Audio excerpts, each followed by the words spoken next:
With Zoroark being the first Hisuian Pokemon to make its way to Scarlet and Violet, maybe they were hinting at the power of the Bloodmoon early on. Greetings dear viewer, join us on a hair-raising journey through today's bone-chilling Pokemon feature, The Legend of Zoroark. So yeah, remember when they were giving away a free Zoroark if you pre-purchased the DLC? What kind of Game Freak simp would fall for that? Ha ha ha.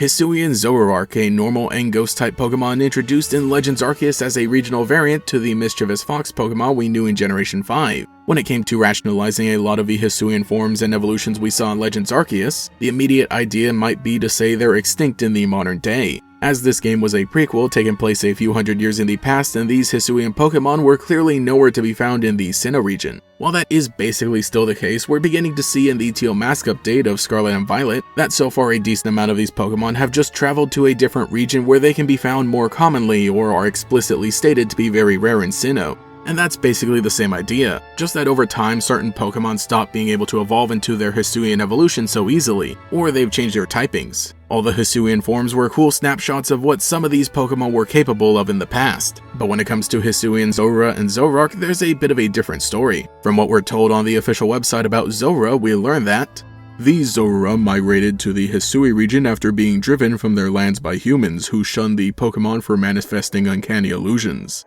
But the Zora perished, unable to survive the harsh Hisuian environment and strife with other Pokemon. Their lingering souls were reborn in this ghost-type form through the power of their malice toward humans and Pokemon. So the Hisuian variants of these Pokemon are a special case. It's not that Zoroark was native to the Hisui region and used to be a normal and ghost type, eventually becoming dark. The base forms of Zora and Zoroark were always around, and a group of them were driven out of their unnamed region, eventually coming to Hisui where they transformed. This group living here was the only of their kind observed to undergo this. Of course, the whole thing about them supposedly dying may or may not be true, but I could definitely see them evolving into a different type combination as a means of survival. But you know, with this darker transformation of a Pokemon that left its home and came to another, I can't help but think of Bloodmoon or Saluna. Now, I'm not saying these two are definitely similar kinds of Pokemon, one is a regional variant and the other is an extremely special isolated case, but I find it funny that they have a few connecting threads. And especially with Bascule Legion, there's something about traveling to a different land that really does a number to a Pokemon. And I think this is a pretty cool theme repeated in these Hisuian Pokemon. Anyway, it's no mystery that Zoroark, regardless of its form, is based on the Kitsune, a yokai from Japanese mythology, as they're both foxes able to take on different forms. Yeah, I know, really groundbreaking information on the same level as a Twitter infographic, and while this yokai inspiration is definitely seen in its visual design, it also brings in a bit more beyond just that. Originally being a Japanese-influenced Pokemon living in an American-based region of Unova, it's interesting that now in the land of Hisui based on Japan, it starts bringing in more Western mythology representations of the undead. With its ghostly white appearance, ribcage patterns on its torso, and gruesome flesh wounds across the body, it reminds me a lot of modern representations of zombies or revenants. It is so significant that Zoroark goes from a jet black to a sickly white, from dark type to normal and ghost.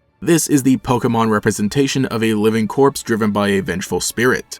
The spiteful power emitted from Hisuian Zoroark's long writhing fur projects terrifying illusions, and it can also inflict physical pain upon foes, damaging their bodies from both inside and out.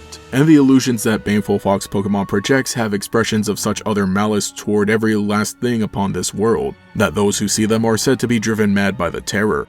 I think with them being formed from the original group that came to Hisui, they could have eventually just stopped existing. Of course, when it comes to Pokemon, real extinction is more of a minor inconvenience, but I find it so fascinating how different these regional forms are from the typical. While I think it would have been cool to just see a bunch of Hisuian Pokemon appear in the land of Kitakami, I think there needed to be some kind of restraint. Hisuian Zoroark really works best in the harsh climate of the Alabaster Icelands with the history of being chased out of their homeland. Again, with distributions abound and Pokemon Home functionality, it's not like these Pokemon are going to be totally unavailable in the future, but when it comes to being in the wild, I think it's best to keep them as they are in Legends Arceus before plopping them into a happy environment in another game's DLC. As for where they went in the modern day, it could even be that this group continued migrating, or maybe they're still around in the deepest part of the Sinnoh region, being very rare. I have really loved how much we've gotten to see of these Pokemon because they're just really cool, basically taking on the same role the Hisuian variants had during Generation 5 and being a sort of mascot for the game. Hisuian Snow was a great mini-series, though of course I've talked about that before, and the Baneful Fox mask was such an iconic clothing item. I have no idea why it wasn't just included in Scarlet and Violet as one of the masks we could wear in the festival going on. It was right there, it would have been so perfect.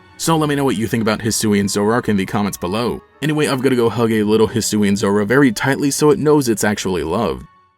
Thank you to every channel member for your continued support, especially the great Gators, Actual Clown, Black Ice, Cheeseburger Lasers, Dan V. Ferrar, Dunkachino II, Eevee, Jen Eric, Justin R, Cosmo Zero, Lil Swiss, Meme Supreme, Nathan Boyts, Nomad Nobi, Oleg Studios, Phantom, Pio the Genius, Quago, Tajirai, Viz, Volity, and Pastel Blood. If you would like to support, get your name shouted out here as well as access to emotes for comments, live streams, and sometimes early videos, you can become a channel member today. You can also follow me on Twitter as well for more memes. Anyway, this has been GatorX. Thank you for joining our feature presentation, and I'll catch you all later.